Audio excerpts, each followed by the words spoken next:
So 2 days ago I was having a chill night and watching some YouTube videos, and I found out a really interesting YouTube channel. It's from our fellow YouTuber Victor Lafortesa, sorry for the pronunciation by the way, and yeah, he explains so well about the Sony A7IV, about color grading with DaVinci Resolve, and also what are the best settings and how you should expose your footage using the A7IV. And watching his videos, I really wanted to go out and shoot just to actually put in practice what I've just learned in the video. So I went outside at night and shot a few videos trying to get interesting light scenarios, and you'll see the results really soon. And I also shot a few photos, so make sure to stick until the second part of the video where I'll be explaining and giving a bit more insights about how I edited the pictures. Let's go!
So now let's have a look at how I edited the photos.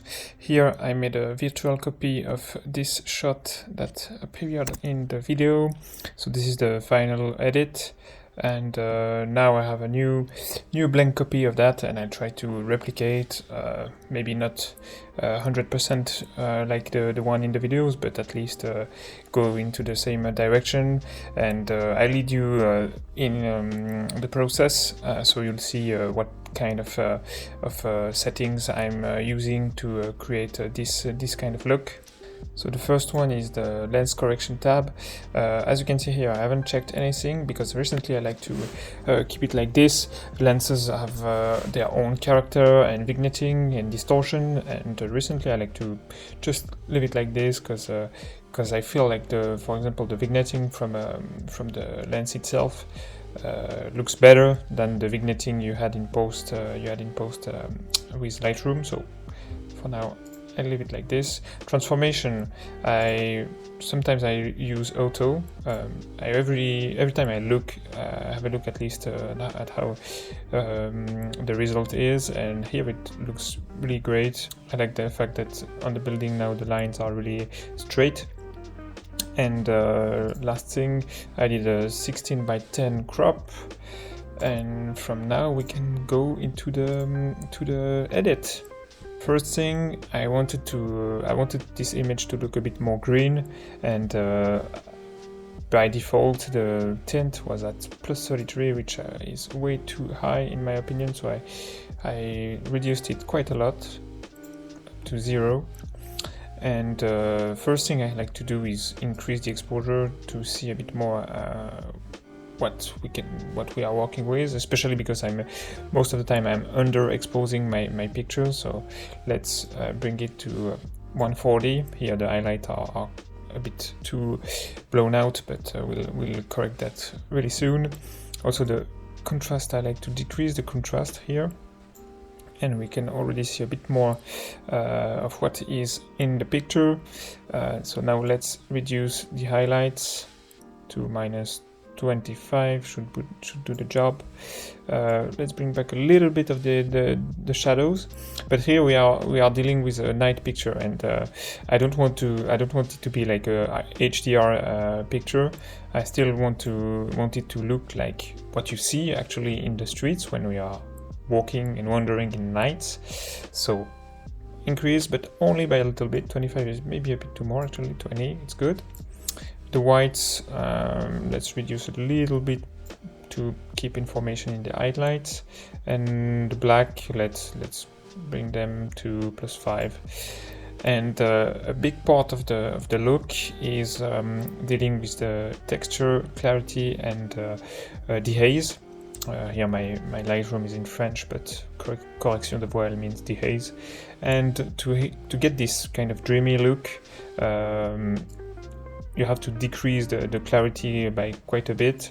Same with the dehaze. I like to, if you decrease the dehaze, it creates this blooming effect. Actually, this shot I was using this night. I was using a diffusion filter, so by default there is already a kind of blooming effect, but I want to increase a little bit more by reducing by -5 the dehaze, and texture 2 by maybe -10. And from there, I think we are good to go. And let's bring back a bit more contrast using the tone curves. For the contrast, I like to use the tone curve because when doing so, there is more room for maybe smoother contrast variation, and it can be a bit daunting for beginners, but I highly recommend using the tone curve and learning about it, because I think it can be really powerful to actually make progress and get really nice results with your edits. Here I want to have a little fade, so I'll bring the black to +10, and for this one I will do kind of a weird tone curve. You'll see here I'll reduce the shadows again and start to bring it back up, but I want my midtones to be normal, to be straight on the line, and my highlights I'll bring them a bit up again, and my white point I will reduce it just to have a bit more matte finish, and like so. So it's really weird, it's not a S-curve, but it brought back a little bit of contrast. But let's put a bit more contrast using the RGB curves, but here would be way easier doing a pretty standard S-curve, maybe like this. And maybe something you don't know is that you can copy paste the curve here, because I only moved the red curve. It looks really ugly right now, but I'll copy and paste on the other RGB channels, so there will be a lot more contrast but no color shift, because all RGB channel will have the exact same curve, like so. So now if you want to look how the tone curves affected the image, we can just have a look, and you'll see the result is pretty significant. And we can move on to the next step. Here I'll only make a little adjustment, not too much, with the blues only.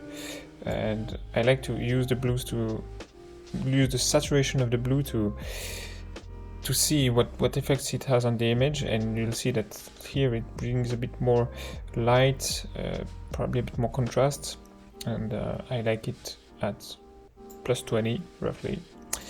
And now the HSL sliders. And here too I made only slight changes. I wanted my red to be a bit more red, so I reduced the red and the orange. My yellow to be a bit towards the green to match the whole vibe, decided from the beginning with the tint. The other colors are not really present in this image, so I won't even touch them. And for the saturation, let's reduce a little bit the saturation of the reds and the orange. Maybe the yellow a bit more. And what about the greens? So let's reduce a little bit and keep the rest as it is. And to have a bit more deeper reds, I reduce the luminance of the reds and the oranges. So you see now we can see a bit more the sign and what's written in red. And I think it looks pretty good like this. And now for the color grading, which is almost the last piece of this whole puzzle. I wanted to have some blues in the shadows, so we'll start from there, and wanted to have quite deep blues. I like to go far in the saturation to have a look at what it does and then reduce it. So I like this blue, maybe even more deeper, and let's reduce to 15 roughly. I think it's good, right? For the midtones, a bit more yellow to accentuate this yellow-green tint on the sign here, but now it's a bit too saturated, so let's bring it back to 10. And for the highlights, let's put some kind of aqua, but really slightly like so. I like my color grading like this, with a bit more blue in the shadows. And actually I want to have more, but here if we do so with the color grading, it doesn't work so well, so let's keep it at 15 as I said before. But let's go back in the tone curve, and I can actually increase the black point in the blue tone curve. If I do too much, you see it's way too blue, but maybe 5, and I think now it looks great. Or let's go to 10. And now we have our blacks are not really black anymore. They are slightly, but really slightly blue, and I like it like so. And last but not least, in effects, I added some grain.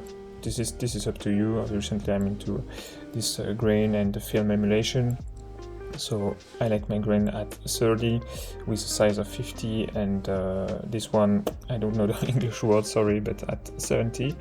And here we go, that's it. And let's compare with the previous edit, or the one that was in the video.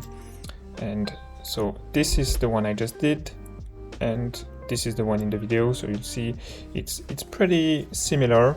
In the new one I have a bit more, the highlights are glowing a bit more, and I think it looks great, but the previous one looks also really great.